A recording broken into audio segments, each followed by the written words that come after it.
I'm Melissa Horn. I'm the Government Relations Director for the American Heart Association. I'm an 8-year cancer survivor, and my mom is a 7-year heart attack survivor. Well, it was 2003. I was a senior in high school and doing the typical normal girl stuff, hanging out with my friends, listening to the Backstreet Boys. We would watch their music videos and do their dance moves. Yeah, we were that dorky. It was good times, though. We were just, singing out loud as we could.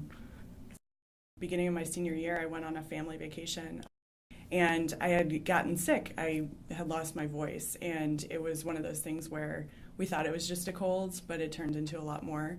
I started, losing my voice to the point where I couldn't speak above a whisper. Very, very soft. Yeah, like even softer than that. There was like barely any audio to it. Have you ever had that dream where you're, screaming and no one can hear you? It had been 6 months and I still didn't have my voice back. So literally I was living in silence that first half of my senior year, which for any girl is kind of a nightmare, because you know how girls love to talk at lunch. And my mom, being a nurse, she was really concerned. We went to a couple different doctors, and they found, after sticking a camera down my throat, that my left vocal cord was actually paralyzed. So they did some tests, and I ended up going in for a CT scan that night, and they found that there was cancer at the base of my neck.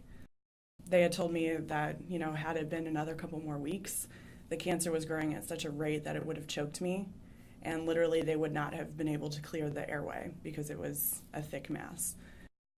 And they diagnosed me with Hodgkin's disease stage 2A, which really meant that I had to do chemotherapy and radiation treatments to be cured. So while all my other friends were doing like their backwards dance or whatever else, I was starting chemo. It was not just hard because I was sick and tired all the time, but I mean, it really affects you as, of course, a teenage girl. I mean, you lose all your hair.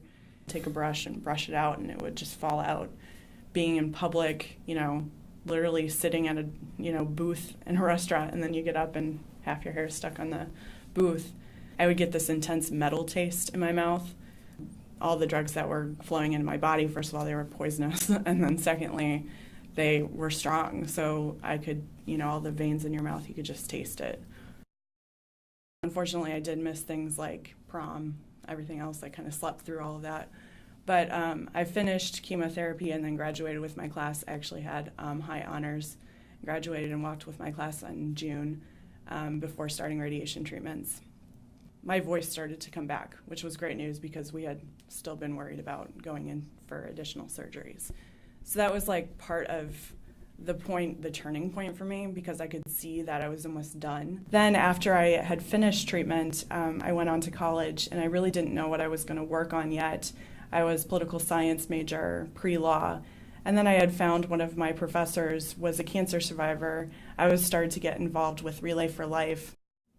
Really found that I had a voice and that I could do something, which was to work on policy. So as soon as I graduated, I started to work at the American Cancer Society, advocating for those who had lost their voice to cancer. Then my mom had a heart attack, and it was one of the hardest things that I've ever experienced in my life. I had been through a lot personally in the last couple of years, but when I saw her at the ICU, it was really one of those instances where I was like, what do I do to fight for her? So that's how I became passionate and started to work for the American Heart Association and started to focus on the things that I work on right now, which is prevention policies. If we can work on physical activity, nutrition, and tobacco control policies, we can really work to curb chronic diseases. It's just a personal mission for me to be a part of the mission of these nonprofit organizations, to be a part of the mission for advocacy, to really share my story and affect change. And that's my story. What's your story?